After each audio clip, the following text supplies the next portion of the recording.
Hello friends and greetings for the day. Welcome back to another tutorial on ISTQB Advanced Level Test Analyst Certification. We are in Chapter 3 talking about test analysis and design and continuing ahead with the same segment, that is 3.4 experience-based testing.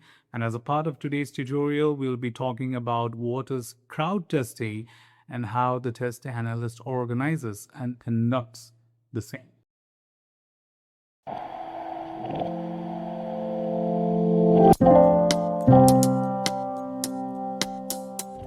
Well, as we understand from the name itself, the crowd testing involves a bigger crowd.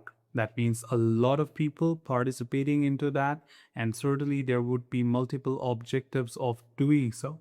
So one should understand, first of all, what is crowd testing and what would be the applicability of it, and who is representing this particular crowd. That means what kind of people are invited, how these people help to achieve these respective goals, and certainly this entire crowd testing, what kind of value does it add to the overall testing? So as a part of this tutorial, let's understand a little bit more about the crowd testing. Number one, the crowd testing distributes the test among a group of internal or external testers of diverse backgrounds and even locations. It can be a cost-effective way to validate usability and covers both functional and non-functional quality characteristics. So in this simple one line, we have helped you understand that what exactly crowd testing is all about. So you can have internal and external people. Now, when I say internal, we are talking about the testers which we have within the organization. Whereas if you talk about external, it could be specialist on certain testing from another organization, or it can be even public based. Just for an example to help you understand why would I go external. I have built a mobile application and I want this to be tested on several phones. You know that it is not cost efficient process to go and buy all the phones which are available in the market today. There could be probably hundreds of different models available, and affording them all is not a cheaper option. Thus, we look forward to have remote labs to perform the required test on different models and different operating systems and various other versions of it. Now, of course, in order to still be sure about the real world environment, you may invite hundreds of people to join you and ask them to use their phone to install this app and perform some of the activities. Where you can say that it is a kind of beta testing which you're doing, but this could be a pre-release event as well. Now, just because it is a pre-release event much before the acceptance testing, I can call it as crowd testing, right? So that's exactly where the applicability gives you a clarity that how the crowd testing is useful and how come you can invite external. Now, don't be under the impression that external is only the end user. Externals are even the professional from the specialized organization or specialized team. For example, a test analyst outsource usability testing to the usability testers. And for your kind of information, usability testers are generally known as the real users, okay? Though they are not, because they always tend to behave like real users. Now, when we talk about the crowd testing, we would like to also discuss the various benefits and drawbacks involved with it. So when we talk about the benefits, of course, the diverse test environment, the testers can be in various geographical locations and use various environment configuration with a wide variety of devices, browsers, and network condition. And that certainly brings a lot of value to your testing because they can certainly bring different configuration and environments, and that certainly becomes a benefit for us. On the other hand, more flexibility is another benefit that is easily scalable to handle many tests in short time. So we don't really have to schedule them in sequence or series. Rather, I can do them parallelly. On the other hand, the cost effectiveness, that means crowd testing is typically less expensive than maintaining a large and diverse in-house test team or supplementing with external testing services. So crowd testing is a cheaper solution because you can even invite them for a workshop, and as part of the workshop, you can ask them to install and share their feedback.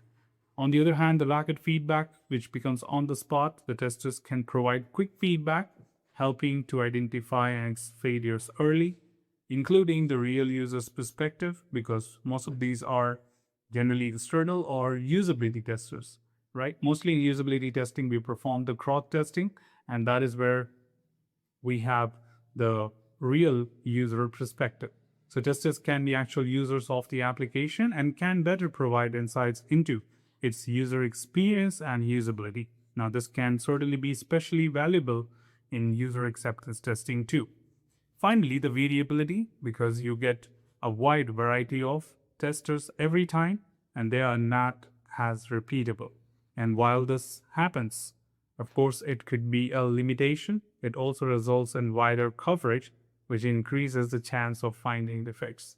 So it's just that it is sometimes seen as a challenge having testers being changed for every single round of testing, because once you invite people, then you have a bunch of people with you.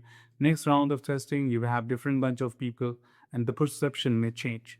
But one way it is a benefit, but sometimes it can even be seen as a limitation. But when we talk about the proper limitations, let's understand in depth that what are the real limitations of crowd testing.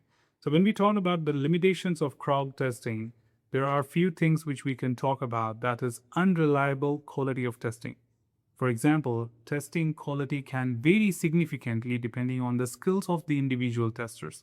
As you're inviting a large group of people, it is not necessary that everyone is well trained on how the testing is exercised, how to gather the information, how to put it across in a reporting manner.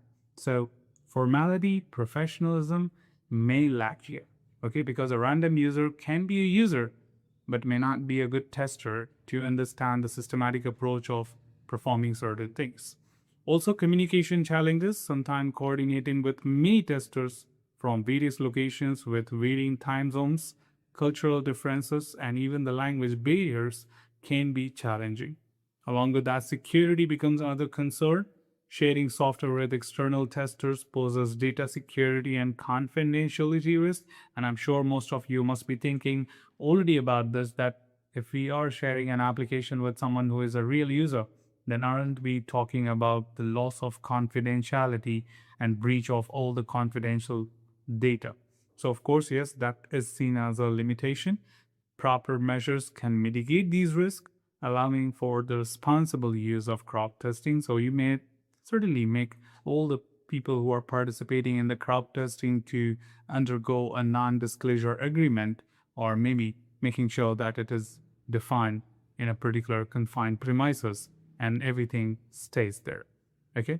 And finally, the documentation and reporting, ensuring comprehensive text documentation and managing a large number of findings, including duplicates and false positive, can be challenging when dealing with large and diverse group of testers. You know that as everyone is individually contributing to this type of testing, so it is possible that multiple people may raise the same defect, or may raise defects which are not actually a defect, that is false positive.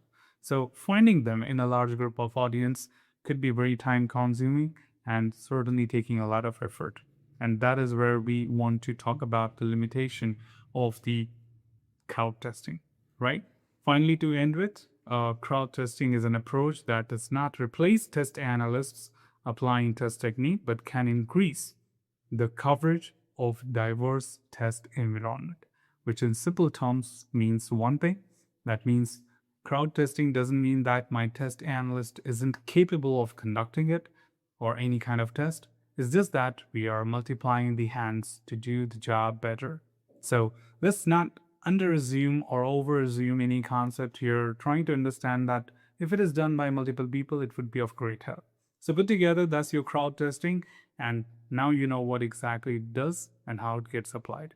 So that's all from this particular tutorial, team. Should you have anything else, feel free to comment below. I'm always there to address your queries and answer them well. Till then, keep learning, keep exploring, keep understanding the context.